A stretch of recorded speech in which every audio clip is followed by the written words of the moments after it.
How's it going, guys? Dylan from Luxury Lives On, and I hope everyone's doing well today.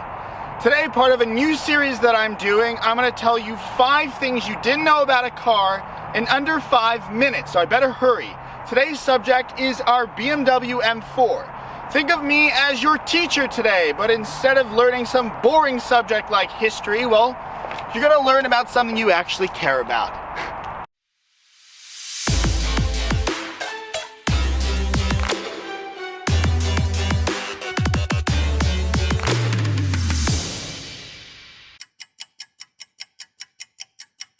Alright guys, so the first thing is the BMW M4 seems to be going through a bit of an identity crisis, and what I mean by that is, well, the transmission specifically speaking.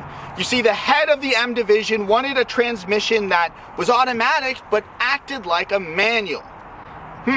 Does that sound confusing to you? Well, it does to me, and the M4 feels the same. I'll show you why. So already you can see that the shifter is very much shaped like a manual shifter would be, but it also actually has the functionality as well. In order to go in reverse, you go up, left, very much like some manuals. Now one thing is when you're in the M mode, it's very jerky. Jesus Christ. That was not a joke. It's very jerky. Worse than a manual, actually, now that I think of it. It's literally like whiplash. And it's because the M mode is really for higher speed moving. It's very jerky and kind of like a manual transmission when you're at low speeds. If you ever see an M owner with a sunroof, please do me a favor and slap them in the face and call them an idiot, because they are missing out on a delicious piece of carbon fiber. This thing is so badass on top of the roof here. And not only does it have benefits in structural rigidity, weight, and aesthetics, it actually has a hidden benefit too. Now usually, when I have to climb in the back of cars, and by the way, sorry you had to stare at my ass there for a second, I look like an idiot and I'm incredibly uncomfortable. In fact, usually I look like this with my neck broken just so that I can fit in. The funny thing is I'm in an M4 right now, a sporty low car, and I fit perfectly. And the reason being is because of the carbon fiber roof, there's less structural crap and less padding to get that same rigidity, so they can therefore have a lot more headroom. Now let me just try to get out of here. Oh God, ow.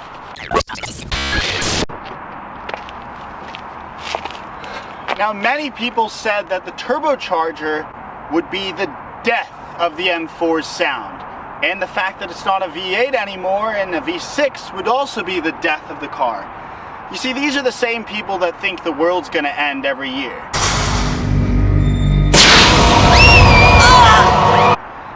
This car doesn't sound as throaty and raw as maybe the E92 M3 did. But it also hasn't suffered like the turbocharged Ferraris have. In fact, for this point, I'm going to shut up so you can draw your own opinion.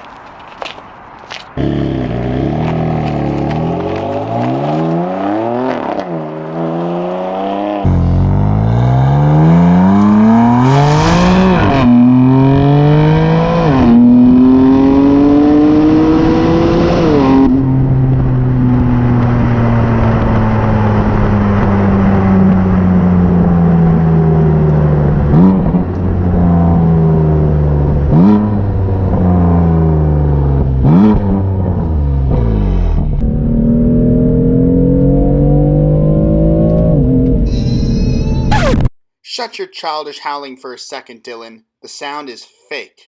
Now yes, that does kind of contradict my point about it sounding amazing earlier. However, I stick to it because very much like the BMW i8, it actually has the sound piped through the speakers. Although in the M4, it's only 2 to 3% of the sound you hear. So yes, the car still sounds amazing. It wants to be floored. And when you do, it becomes an absolute animal. Christ, I'm gonna get arrested. Which leads me on to my next point.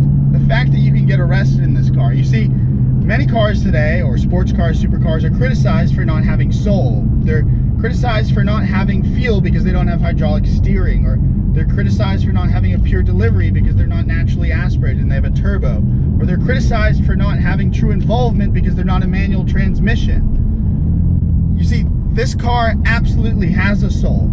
It has a soul because it's out of control. It means what it flipping says, and it's just so much fun and so scary at the same time. Oh my God. I'm gonna shut up for a second. I know we have 5 minutes, but this is really fun.